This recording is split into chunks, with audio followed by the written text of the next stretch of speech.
केशव, कैसे चलेगा ऐसे? कहाँ से होगा सब? क्या करें हम? कहाँ जाएं? किसके सामने रोएं और हाथ फैलाएं? मेरी पत्नी माला मेरे कंधे पर सिर रखकर बिलख बिलख कर रो रही थी। रोने वाली बात ही थी। मैं भी घबरा गया था।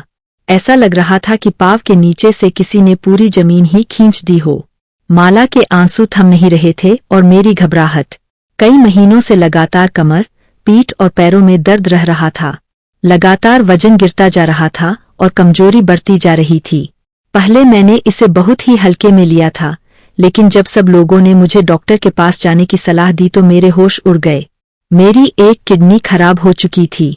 डॉक्टरों ने उसे ट्रांसप्लांट करने के लिए कहा था। मेरे होश उड़ गए थे। एक आम मिडिल क्लास परिवार में यह किसी त्रासदी से कम नहीं था। मुंह पर मेरी बेटी की शादी थी।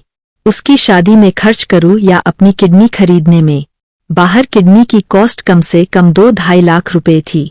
बावजूद उसकी भी गारंटी नहीं थी कि यह ट्रांसप्लांट कामयाब होगा भी या नहीं। मैं बहुत ही मायूस हो गया था। मैं माला को सांत्वना दे रहा था, तभी सुमन दी का फोन आ गया। मेरे हेलो करते ही उन्होंने कहा, बउआ, तेरी तबीयत तो ठीक है ना? बड़ी दी प्रणाम। मैं कुछ कहता उससे पहले ही माला ने फोन छीन लिया और कहा, बड़ी दीदी, हम बड़े मुसीबत में घिर गए हैं। इनका एक किडनी खराब हो चुका है। डॉक्टरों ने 1 महीने का समय दिया है। अब इस मुसीबत में हम पहले मधु बिटिया की शादी करें या किडनी खरीदें? बड़ी दिक्कत हो गई है। इतना पैसा भी नहीं है। क्या करे, कुछ समझ नहीं आ रहा है। सुमन दी यह सुनकर घबरा गई। मैंने माला को आंखें दिखाया और उससे फोन छीन लिया।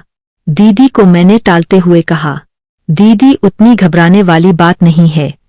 आप निश्चिंत रहिए। सुमन दी घबराते हुए बोली, बहुत ही डरने वाली बात है बउआ। इससे ज्यादा डरावनी बात और क्या हो सकती है? रात मैंने ऐसा ही सपना देखा था। माँ और बाबा दोनों आकर कह रहे थे, सुमन, बउआ को संभाल लेना, वह बहुत डरता है।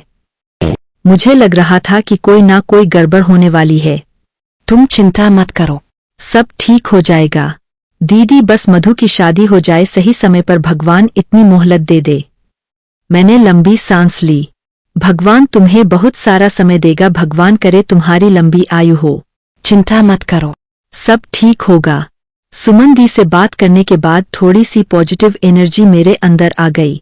डॉक्टरों ने जितनी भी देखरेख और दवा और रिस्ट्रिक्शन जो भी लिखा था, मैं सारा फॉलो करने लगा। 1 महीने का समय दिया था। कमजोरी जाने का नाम ही नहीं ले रही थी। 15 दिन बीते थे। मेरी तबीयत अचानक खराब होने लगी।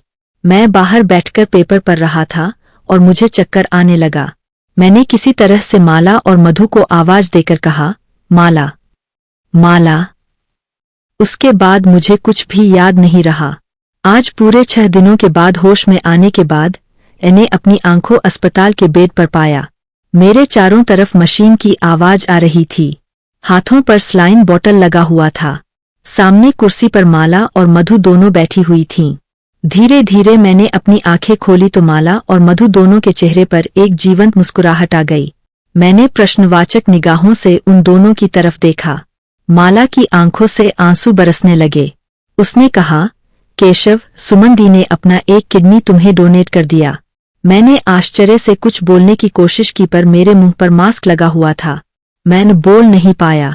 मेरी आंखें पनीली हो गई और आंसू बहने लगे। जुबान रखते हुए भी मैं गूंगा हो चुका था।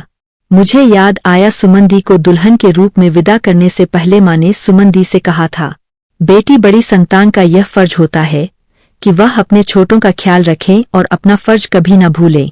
बड़े ही छोटों को जोड़कर रखते हैं। सुमन दी ने अपना अंतिम फर्ज भी पूरा कर दिया। रेशम के धागे जो वह उन्होंने मेरे हाथों में अपनी रक्षा के लिए बांधा था और मैंने बड़े भरोसे से वचन दिया था कि मैं तुम्हारी रक्षा करूंगा, आज मैं ही याचक बन गया। उन्होंने मेरी जिंदगी भी दान दे दी।